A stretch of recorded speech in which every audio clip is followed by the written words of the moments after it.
Well, earlier this year, a new law was enacted right here to help protect the shorelines of Maine's lakes and ponds that are home to several small birds and animals. What the law is protecting them from is wake surfing, which is when someone's pulled by a boat on a board, riding the waves that the boat generates. News Center Maine's Leanne Stapleton explains how the law aims to preserve nature without taking away the fun. Bill LD 2284 became law this year. We have opportunities to address preventable threats, and this represents one of them.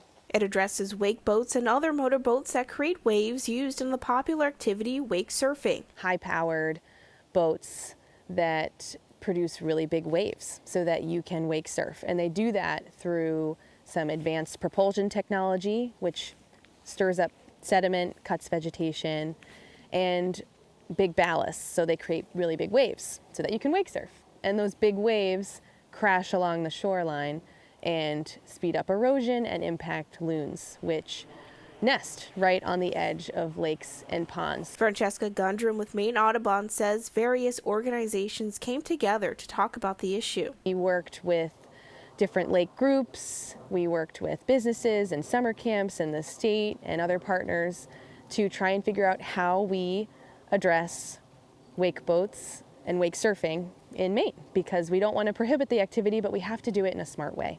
Maine already has a boater safety zone law. It requires that boats make headway speed 200 feet from the shore, but Gundrum says more needed to be done. When these waves, these really big waves, come to shore, they crash along the edge of the shore, and something like this might be a little bit better protected because there's a lot of vegetation, but especially where it's a little bit more exposed along the shoreland zone, it's going to crash and wash all of that sediment, and rocks will tumble in, and you're sort of eating at the coast, or the shoreline rather, over time. Adding, this bill is a solid compromise. We did that using the best available science and whatever trends that we had. So we settled on 300 feet from shore and 15 feet deep, even though we know the science at this point tells us 500 feet and 30 feet is really what is best. Leanne Stapleton, News Center, Maine.